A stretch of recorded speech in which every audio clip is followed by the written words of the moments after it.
Il est 19h50, bienvenue dans ce journal de la rédaction. Un Premier ministre sur tous les fronts pour le succès de la CAN. Robert Begré-Mambé vient de clôturer l'atelier sur l'état des lieux et perspectives pour cet événement majeur pour la Côte d'Ivoire.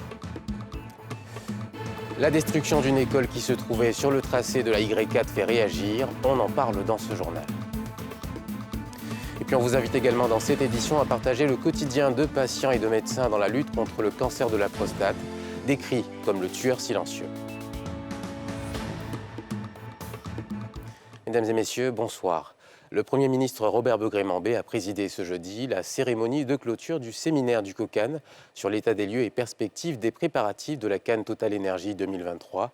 Une rencontre au cours de laquelle le plan directeur du COCAN a été revisité pour aboutir à l'élaboration d'un nouveau tableau de bord qui prend en compte les derniers réglages avant la prise en main des infrastructures par la Confédération africaine de football. Mardoché Kouassi, Fulgence Kissédou. Le 15 décembre prochain, la Confédération africaine de football va effectuer sa dernière visite d'inspection de tout le dispositif d'organisation de la CAN 2023, prévu du 13 janvier au 11 février 2024 en terre ivoirienne. Avant cela, les derniers réglages et ajustements devront absolument être achevés. Ce séminaire visait donc à évaluer le chemin déjà parcouru, tirer les leçons des erreurs et redresser les quelques imperfections. Au terme des 2 jours de travaux, un nouveau plan d'action a été élaboré. Les travaux de l'atelier ont été sanctionnés par l'élaboration d'un tableau de bord recensant l'ensemble des activités, des recommandations, des délais et des moyens nécessaires à leur réalisation. Il s'agit de l'achèvement des travaux des infrastructures sportives et non sportives, de la finalisation des différents contrats des prestataires, de la validation du budget, de l'examen du budget des équipements complémentaires à fournir sur les stades et terrains d'entraînement. Initiateur de cette rencontre de réflexion, organisée par le comité d'organisation de la Coupe d'Afrique des Nations, COCAN, le Premier ministre Robert Begré-Mambé a félicité les parties prenantes à ce séminaire d'urgence avant de dévoiler les prochaines étapes. Pour respecter ce coefficient de sécurité que nous nous sommes imposés, je demande à toute l'équipe qui a travaillé, ainsi qu'aux entreprises, au BNET et aux ingénieurs que j'ai appelés en renfort, je vous demande que vous vous retrouviez au BNET. Nous allons repasser en revue tous les dispositifs et que les exigences qui sont les nôtres sont que le budget qui vous a été octroyé soit largement suffisant pour réaliser toutes les tâches qui sont attendues.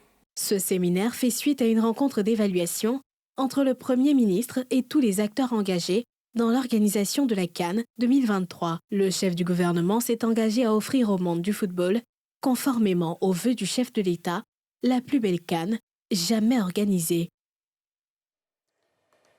Le ministre d'État, ministre de la Défense, Téné Birahima Ouattara, était ce jeudi à Adiaké, dans le quartier général des forces spéciales. Une visite pour s'imprégner de leurs conditions et les encourager à toujours rester mobilisés pour les grandes missions, notamment la Coupe d'Afrique des Nations que la Côte d'Ivoire abrite dans quelques semaines. Salif Yalekwe, Eric Kimou.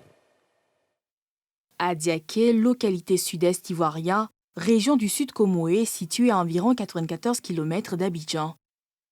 Cette cité abrite les forces spéciales, une unité d'élite de l'armée créée en août 2011. Pour s'imprégner de leurs conditions, le ministre d'État, ministre de la Défense, y a effectué une visite. Tous les compartiments du site ont été passés au peigne fin par le premier responsable de la Défense. Une occasion de rassurer ces hommes sur la ferme volonté de l'exécutif d'améliorer leurs conditions. Je voudrais vous rassurer, vous le savez déjà, que depuis l'année dernière, Son Excellence le Président de la République, chef suprême des armées, a autorisé la construction de la caserne des forces spéciales à Jacquesville, caserne qui prend en compte toutes les commodités de vie en caserne et le renforcement de vos capacités opérationnelles.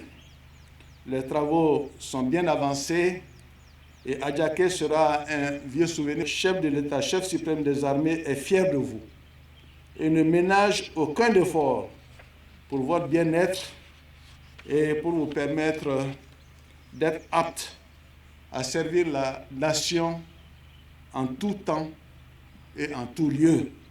Téné Birahima Ouattara a réitéré son appel à la mobilisation de l'armée, notamment des forces spéciales, lors de la Coupe d'Afrique des Nations que la Côte d'Ivoire va abriter dans les mois de janvier et de février 2024.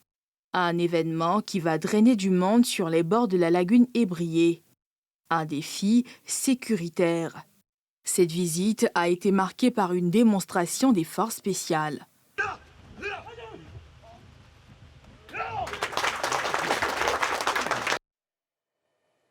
Le programme de coopération Côte d'Ivoire, PNUD 2021-2025, est dans sa 3e année de mise en œuvre. Il vise à accompagner l'exécution de plusieurs actions en lien avec les objectifs de développement durable. À mi-chemin de la réalisation de ce programme, les différentes parties prenantes ont marqué un arrêt pour évaluer les acquis. C'était ce jeudi 9 novembre lors d'un atelier de réflexion initié au plateau. Nadia Eja, Fulgence Kissidou. La promotion du genre, la prévention et gestion des conflits, la réconciliation, le développement des réseaux d'énergie renouvelable, la lutte contre la déforestation et le changement climatique, le développement et l'entrepreneuriat innovant font partie des secteurs pris en compte dans le cadre de la coopération Côte d'Ivoire PNUD. Exécutée en 3 axes prioritaires et 9 projets, cette coopération porte sur un montant global de 55 milliards de francs CFA, financé à hauteur de 15,5 milliards de francs CFA, soit 28% par l'État ivoirien et le reste par le Programme des Nations Unies pour le développement, à travers la mobilisation de fonds.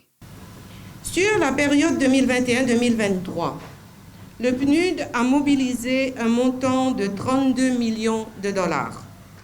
En 2024, nous attendons un montant de 24 millions de dollars du Fonds vert climat, ainsi que 5 millions de dollars du Fonds environnement mondial. Le défi consistera à dépenser ces ressources avec une traçabilité sur l'impact et une traçabilité de la transformation dans la vie des populations. À l'heure du bilan à mi-parcours, le représentant de la ministre du Plan et du Développement a appelé les parties prenantes à davantage d'implication. Je voudrais saisir cette opportunité pour inviter tous les acteurs impliqués dans la mise en œuvre du CPD à finaliser dans les meilleurs délais toutes les procédures administratives et organisationnelles en vue d'accélérer la mise en œuvre des activités programmées et l'utilisation efficiente des ressources. Je voudrais également demander au PNUD de renforcer les efforts de mobilisation de ressources auprès d'autres partenaires et d'améliorer le taux de décaissement. Les participants à cet atelier de réflexion bilan ont par ailleurs été invités à intégrer les priorités définies par le gouvernement, notamment la consolidation de la paix, la sécurité, la stabilité politique et la croissance économique. Une école primaire a été récemment détruite à Nyama. Elle se trouvait sur la zone d'emprise du projet de la Y4. Les réactions sont mitigées. Une destruction décriée d'un côté, une exécution en bonne et due forme de l'autre. Les enfants, quant à eux, attendent toujours de reprendre les cours sur un nouveau site. Salifia Lekwe, Tanguy Kona. Je ne veux pas rester à la maison pour voir mes camarades aller à l'école et moi je suis assis à la maison. Je demande pardon au ministère de nous aider à construire une autre école. Ce cri de cœur de Yasmine Oufouaka est également partagé par ses amis de l'école, les valeurs et leurs parents absents des cours depuis quelques jours. En cause, la destruction vendredi dernier de leur établissement qui se situe sur le nouveau tracé du chantier de la Y4 du côté d'Anyama, en face de la morgue. Les enfants seront en retard dans les cours. Casser un établissement en pleine année scolaire, c'est déplorable. Le promoteur du dit établissement dénonce les conditions de cette opération. Nous ne sommes pas sur le tracé traditionnel de l'autoroute Y4. Nous sommes un nouveau tracé, d'après ce qu'ils ont dit. Ceux qui étaient informés des années ou, je ne sais pas, des mois avant, ont pris des dispositions. Mais nous sommes, il paraît-il, dans ce qu'ils m'ont dit, sur un nouveau tracé, parce qu'il est prévu de faire un échangeur ici. Est-ce cela qui explique que, alors qu'en 2020, on m'a dit que je n'étais pas impacté, que nous avons investi à nouveau, qu'on nous ait dit ensuite en 2022 que nous étions impactés, ça je ne saurais vous répondre. Du côté de la direction du projet du transport urbain d'Abidjan, il y a une autre version. Parmi les questions traitées par cette cellule rattachée au ministère de l'Équipement et de l'Entretien routier, figurent les questions d'indemnisation. Pour le responsable du projet, toutes les actions menées au niveau de cette école ont été traitées conformément à la réglementation. Concernant le cas de M. Touré à Mourlaye, la procédure a été suivie. Il a été indemnisé. Il a eu une dizaine de jours avant la démolition. La démolition a été faite pendant les petits congés du mois de novembre. Il y avait plus à l'intérieur des classes, il n'y avait plus rien parce que nos collaborateurs ont aidé les agents que M. Touré à Mourlaye a recrutés pour faire sortir toutes les affaires. Un nouveau site en plein chantier a été acquis par le fondateur de l'école pour accueillir dans quelques jours les élèves pour la reprise des cours.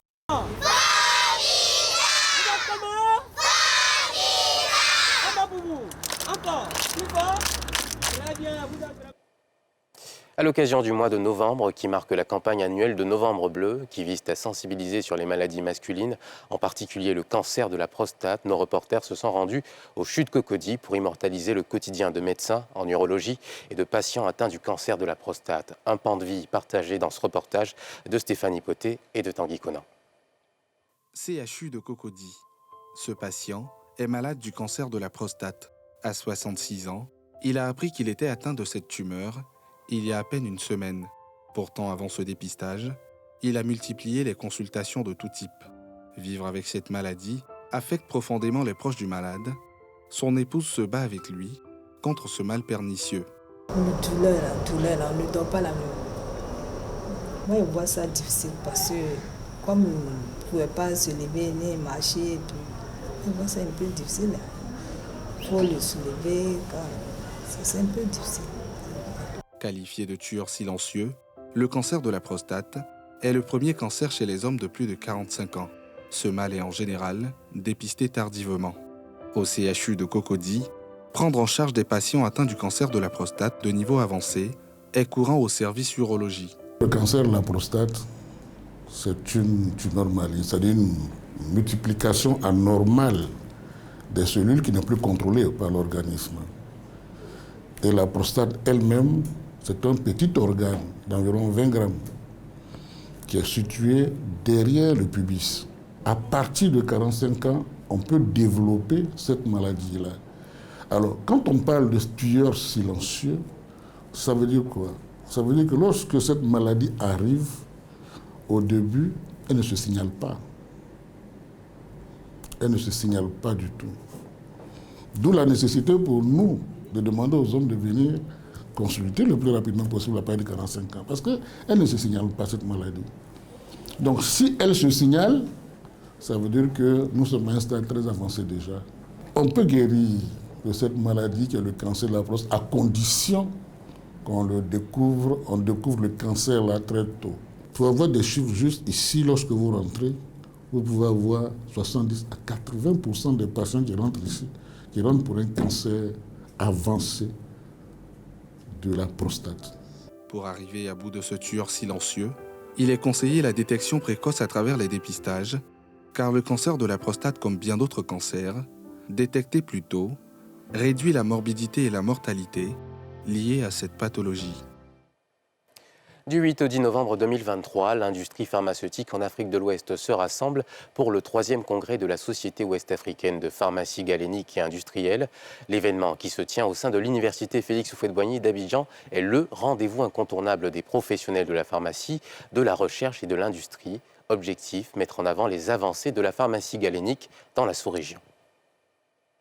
La 3e édition du congrès de la Société ouest-africaine de pharmacie galénique et industrielle vise à mettre en avant les avancées dans le domaine de la pharmacie galénique, une branche de la science pharmaceutique axée sur la formulation, la production et la qualité des médicaments. Ces données déjà, ça permet de montrer au niveau universitaire qu'il y a des recherches qui sont menées et qui arrivent à aboutir à des prototypes de produits qui sont commercialisables. Et aussi, c'est l'occasion de se retrouver avec, comme on dit, la gotha de tout ce qui est acteurs intervenants dans le domaine de la pharmacie galénique et aussi des autres disciplines connexes. Les situations de pandémie et de crise sanitaire récemment rencontrées ou survenues dans nos pays nous ont éveillés donc à la nécessité donc de disposer d'unités ou de capacités de production locales qui pourront nous être utiles donc, face à ces chocs.